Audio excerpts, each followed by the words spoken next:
નમસ્કાર.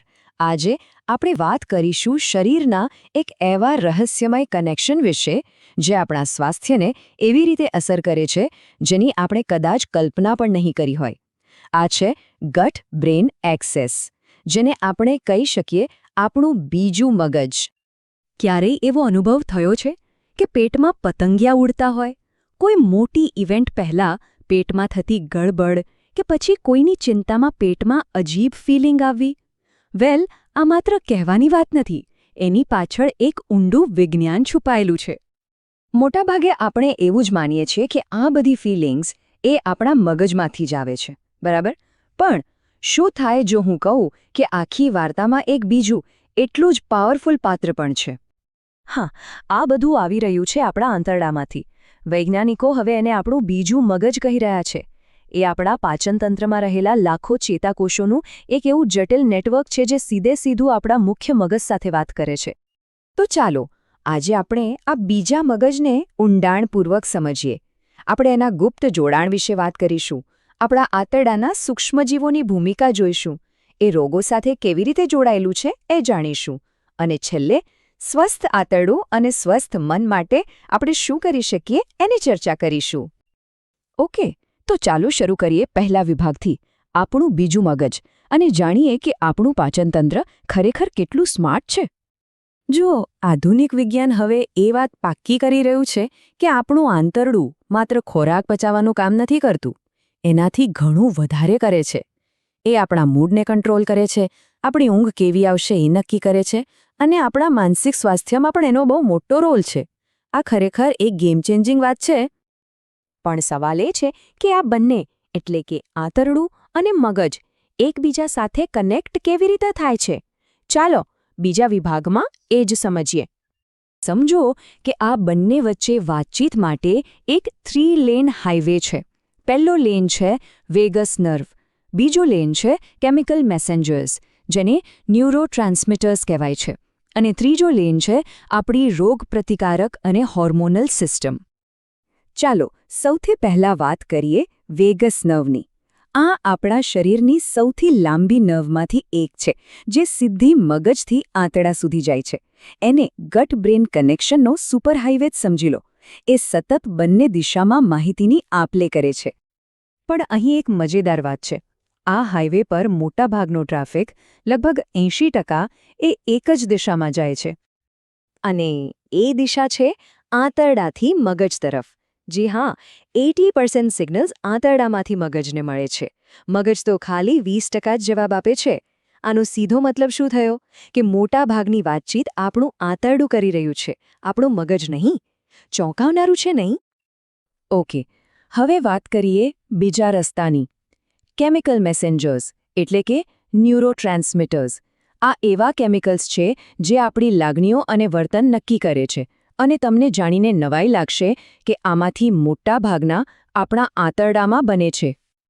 અને અહીં બીજો એક મોટો આંકડો છે, 90%. અને આ આંકડો એક બહુ જ જાણીતા ફીલ ગુડ કેમિકલ સાથે જોડાયેલો છે. આપણા શરીરનું લગભગ 90% સેરોટોનિન, હા એ જ ફીલ ગુડ કેમિકલ, જે આપણું મૂડ, ઊંઘ અને ખુશીને કંટ્રોલ કરે છે, એ મગજમાં નહીં પણ આપણા આંતરડામાં બને છે. હવે સમજાયું કેમ પેટ ખરાબ હોય ત્યારે મૂડ પણ ઓફ થઈ જાય છે? પણ આ બધી વાતચીતને સંભાળે છે કોણ? વેલ, એ આપણને લઈ જાય છે આપણા ત્રીજા વિભાગ પર, આંતરડાના સૂક્ષ્મજીવો, આપણા અંદર રહેલા આ નાના ડિરેક્ટર્સ. આપણા આંતરડામાં ખરેખર અબજો સૂક્ષ્મજીવોનું ઘર છે, જેને આપણે માઇક્રોબાયોમ કહીએ છીએ. અને આ સૂક્ષ્મજીવો જ આપણા બીજા મગજના અસલી ડિરેક્ટર્સ છે. એ લોકો જ આખી ગટ બ્રેન કમ્યુનિકેશન સિસ્ટમને મેનેજ કરે છે. અને આ સંતુલન બહુ જ જરૂરી છે. જ્યારે આપણું માઇક્રોબાયોમ સંતુલિત અને ખુશ હોય ત્યારે સેરોટોનિનનું ઉત્પાદન સારું થાય છે, તણાવ ઓછો રહે છે અને વિચારો પણ સ્પષ્ટ રહે છે. પણ જ્યારે એ અસંતુલિત થઈ જાય તો શરીરમાં સોજો, ચિંતા અને ડિપ્રેશનનું જોખમ પણ વધી શકે છે. અને આ અસંતુલન ખાલી ખરાબ મૂડ પૂરતું સીમિત નથી, એનાથી પણ ગંભીર પરિણામો આવી શકે છે. તો ચાલો આપણા ચોથા વિભાગમાં જોઈએ કે મન અને આંતરડાના રોગો વચ્ચે શું સંબંધ છે. રિસર્ચ હવે બતાવી રહ્યું છે કે ઘણી માનસિક અને ન્યુરોલોજીકલ સમસ્યાઓના મૂળ આંતરડામાં હોઈ શકે છે, જેમ કે ડિપ્રેશન અને ચિંતાનો સીધો સંબંધ આંતરડાના સોજા સાથે જોવા મળ્યો છે. ઓટિઝમ સ્પેક્ટ્રમ ડિસઓર્ડરમાં પણ આંતરડાના બેક્ટેરિયાનું અસંતુલન સામાન્ય રીતે જોવા મળે છે. અને સૌથી ચોંકાવનારી વાત, વૈજ્ઞાનિકો હવે માની રહ્યા છે કે પાર્કિન્સન જેવા રોગની શરૂઆત પણ આંતરડામાં થઈ શકે છે અને પછી એ વેગસ નર્વ દ્વારા મગજ સુધી પહોંચે છે. આ બધું સાંભળીને થોડી ચિંતા થાય એ સ્વાભાવિક છે, પણ સારા સમાચાર એ છે કે આ આપણા હાથમાં છે. આપણે આને સુધારી શકીએ છીએ. તો ચાલો આપણા અંતિમ અને સૌથી અગત્યના વિભાગ પર જઈએ: સ્વસ્થ આંતરડું, સ્વસ્થ મન. તો આપણે શું કરી શકીએ? શરૂઆત થાય છે આપણા ખોરાકથી. આપણા સારા બેક્ટેરિયાને પ્રોબાયોટિક્સ આપો, જેમ કે દહીં, છાશ.